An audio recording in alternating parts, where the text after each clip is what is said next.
Hey guys, it's me, Jennie B, and welcome back to Katawa Shoujo. Last time we left off, we had a really intense and awkward conversation with Kenji, and I'm pretty sure we just rushed here.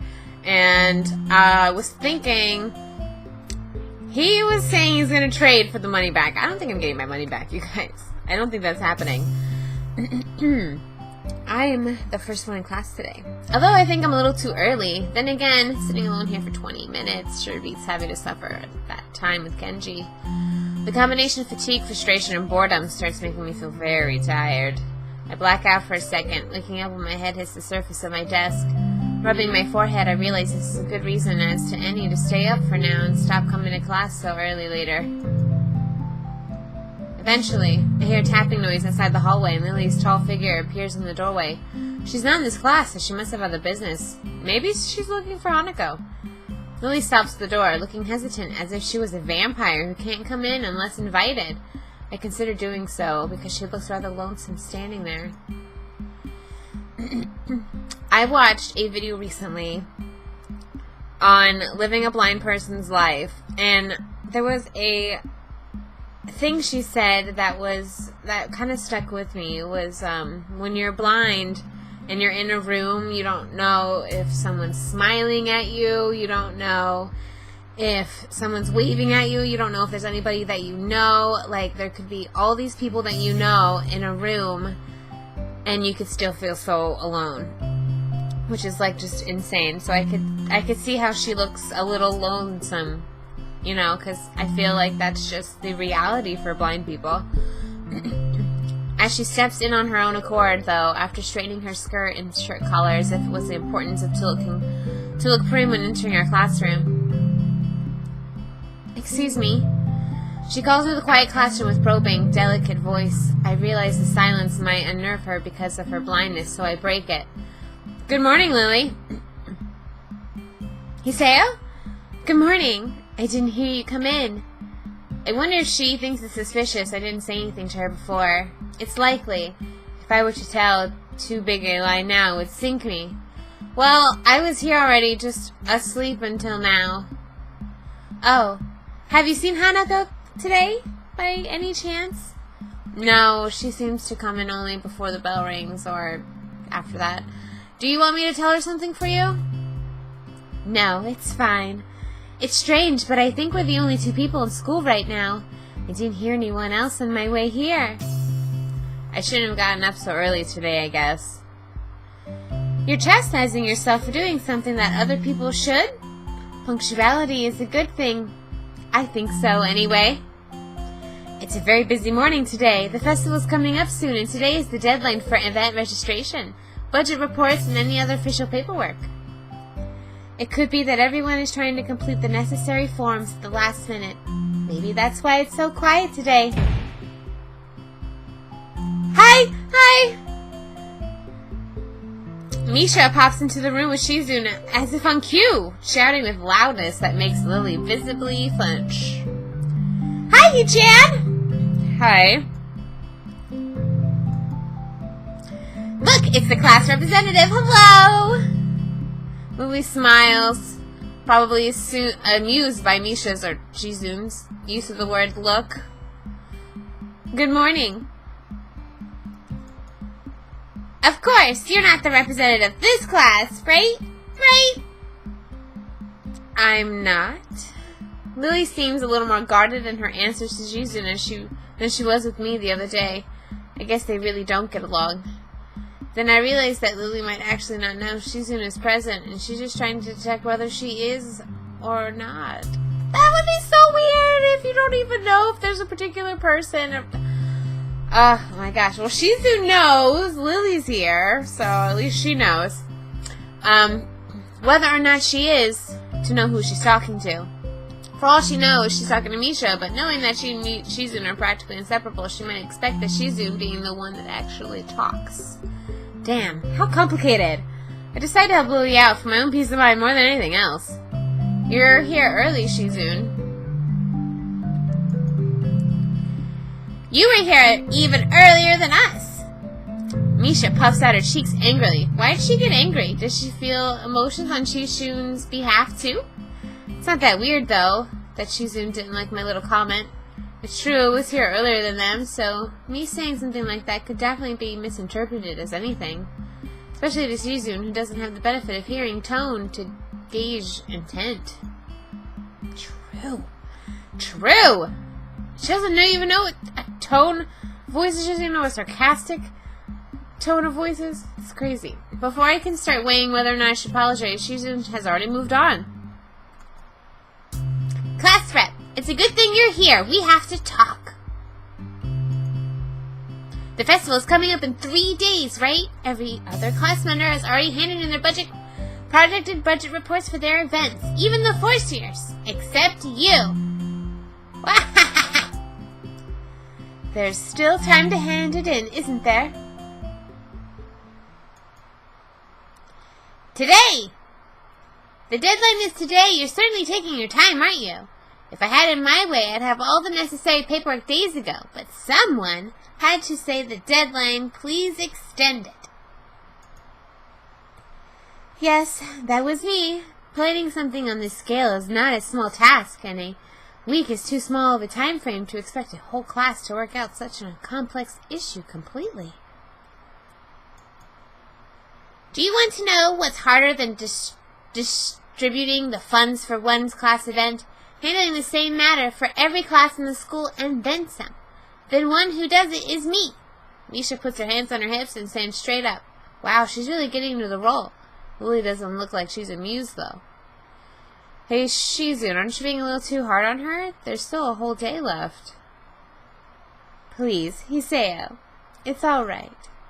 Lily seems happy I'm taking her side, but it's a bit conflicted that I might not think she can take care of herself. If this is about the budget, then I'm disappointed you think I have forgotten about it. I understand how important it is. Then, can I have it, please? Shizun, she might not have an honor at this exact second.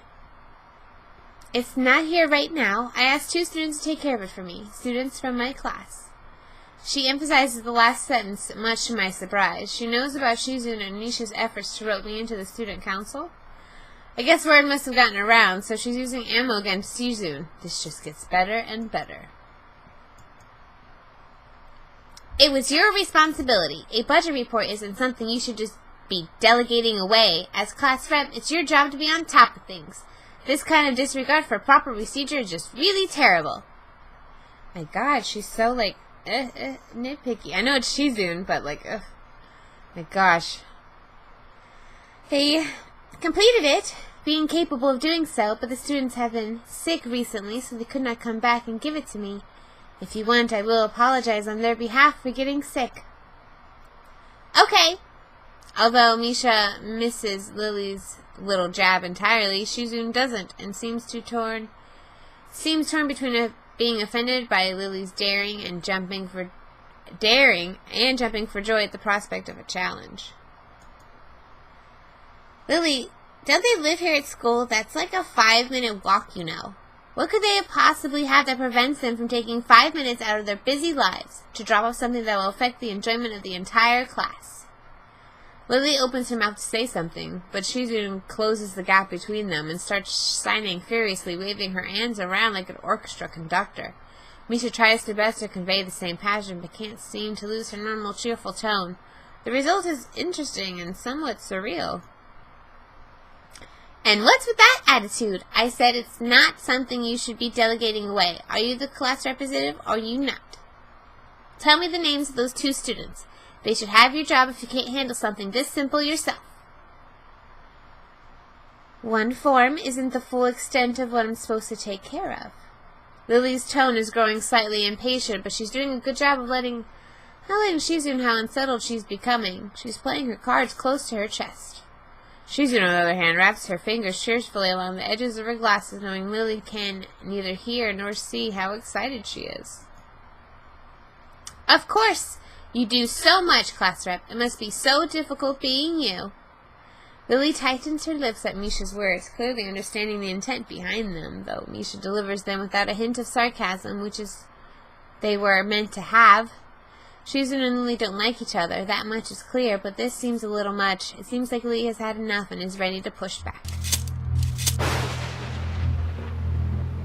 Oh my god! I was actually discussing the budget report before you came by. You must be very talented to have finished all your student council duties so quickly that you can track me down to make sure I don't forget my own. Are you accusing me of slacking off? It seems like you're confusing me with yourself. I don't think so. That would be very difficult for me to do, comparing myself to you. You're right. The difference between us is like heaven and hell. And it's not hard to guess which one you might represent. The air between them ripples with the heat of their enemy. Well, not really. They can't disguise it anymore, though Misha looks like she's beginning to understand the real nightmare of this conversation. Her face. He-chan, don't you slack off either. What are you talking about? Aren't you taking part in the festivals, He-chan? You are, aren't you, then? I hope you're going to do a lot more to make sure it goes smoothly than this person.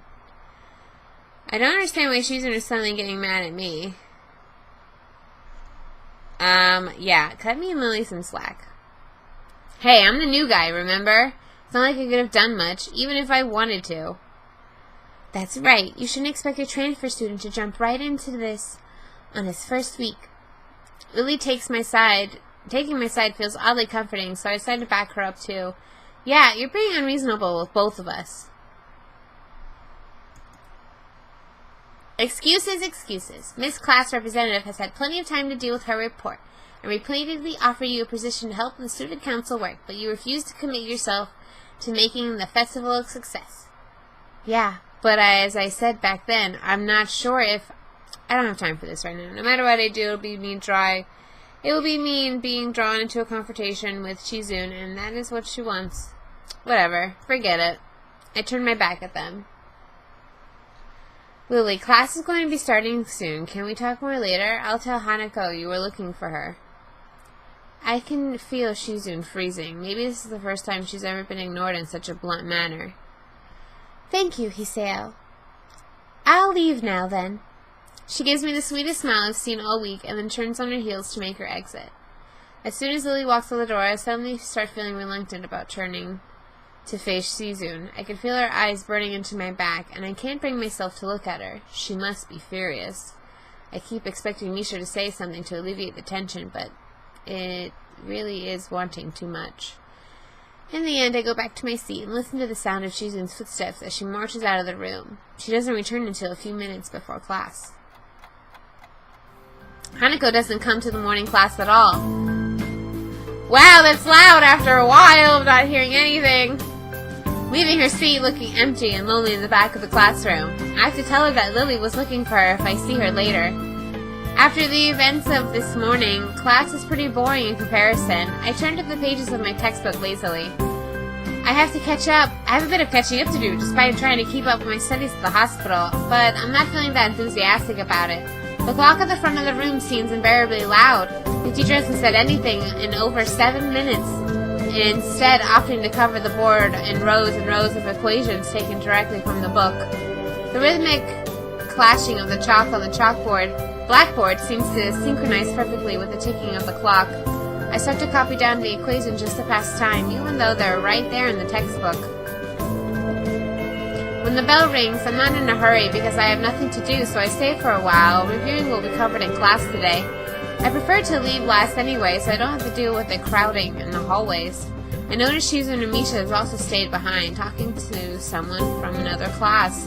Shizun's sighing so fast that her hands make noise like swords cutting through the air. Maybe there is pent-up anger in there. Misha is trying desperately to keep up, but it's clear she can barely manage to even understand her. I put my head down. Whatever they're discussing looks like serious business. Shizun signs to the point where her wrists crackle, and Misha struggles to spit it out in word form. Sometimes she trips over herself like she's dealing with tongue twisters, and then on top of that, she has to sign back anything the other girl says. Seems like a rough job. Misha looks tired, like she's about to faint. Luckily for her, the business is soon finished and the girls sit down in their seats again. I'm so tired. She's hanging her head limply on her desk, looking exhausted. I'll use the opportunity to reconcile with Shizu in a bit without getting roped into the student council thing again, though I suspect the door is now closed for me. Festival preparations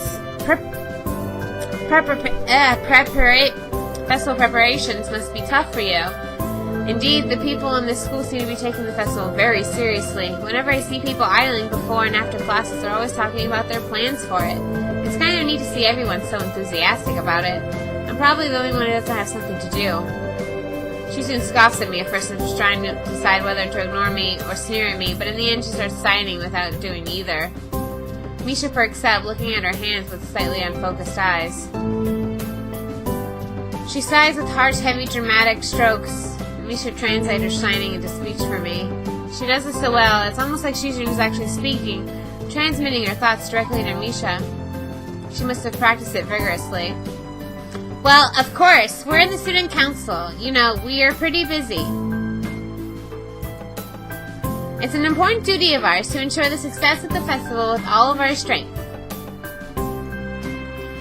We would shame ourselves in front of this past student council generations if festivals were to fail. That's why there must be no flaws.